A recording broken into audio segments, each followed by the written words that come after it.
మరి ఇలా మనం చేయాలా వద్దా? చేయాలా. చెప్పినంత ఈజీ కాదు. ఎన్నో పరీక్షలు ఉంటాయి మన జీవితం అంటే. అందుకని అత్తైనా అమ్మైనా మన గుణమే ముఖ్యం. ఇప్పుడు ఇందాక మీరు అక్కడ ఏం తిన్నారు? పప్పు అన్నం. ఏమన్నం తిన్నారు? పప్పు అన్నం. అంటే సాత్వికాహారం. మనం తినే భోజనం లటా లటా తినేస్తున్నాం, కానీ ఏమైతే లోపలికి పోయి జీర్ణం.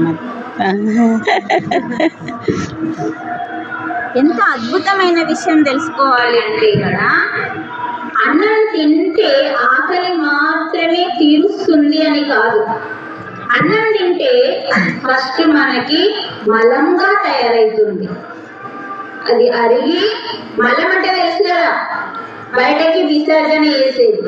అన్నం మలంగా తయారయ్యి ఒక భాగం, ఇంకో భాగం మాంసంగా తయారైతుంది మన శరీరంలో మాంసంగా.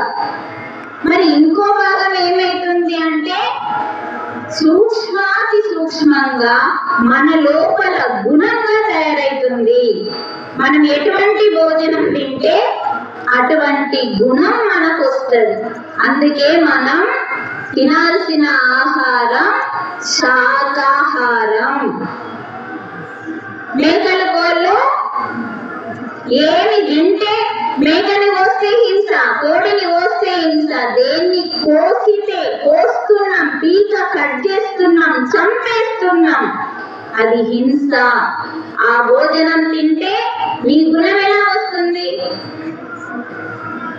క్రోధం, లోభం, మోహం, కామం, మనకు అవసరం లేని పనికి మాల 6 గుణాలు వస్తాయి. ఈ రోజు పేపర్లో ఇచ్చిండు ఆ గుణాల గురించి. ఈ రోజు పేపర్లో మన లోపల ఉన్న 6 గుణాల గురించి బాబా చెప్తాడు. అందుకే తల్లి నువ్వు అన్నం పెట్టు. సాయిబాబా అతి ముఖ్యమైన పాయింట్ ఏం చెప్పిందంటే ప్రతి ఒక్కరికి ప్రతిరోజు అన్నం పెట్టాలి. ఒకరికి అంటే మనిషే కానక్కర్లేదు. సాయిబాబా ఎక్కువగా ఎవరికి అన్నం పెట్టేవారు చెప్పండి?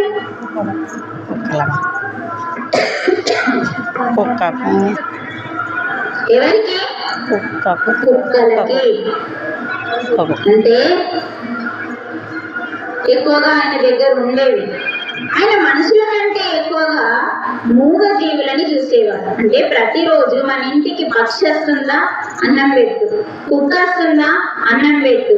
పిల్ల వస్తుందా, అన్నం పెట్టు. మనిషి వస్తుందా, అన్నం పెట్టు.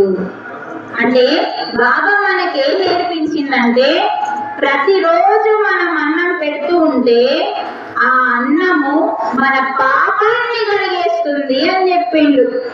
చెప్పిండా లేదా? ఇవన్నీ గుర్తున్నాయా? నువ్వు గుడికే రావాల్సిన అవసరం లేదు. అన్నం పెడితే పూజ చేసినట్టే, అన్నం పెడితే గుడికి వచ్చినట్టే. ఆ మనిషిలో కూడా నన్ను చూడు అని చెప్పిండు బాబా. అందుకని ప్రతిరోజు ఒక్క కాకచిన, ఒక పిట్టచిన, ఒక కుక్కచిన. మంచిగా చెప్తారు మేడం మీరు. రోజు పెడితే అలవాటు అయిపోతాయి కదా అని మీరు మాట్లాడతారు. Very good. చాలా మంది ప్రశ్నలు వేస్తారు, కానీ నువ్వు పెట్టేది ఇంత.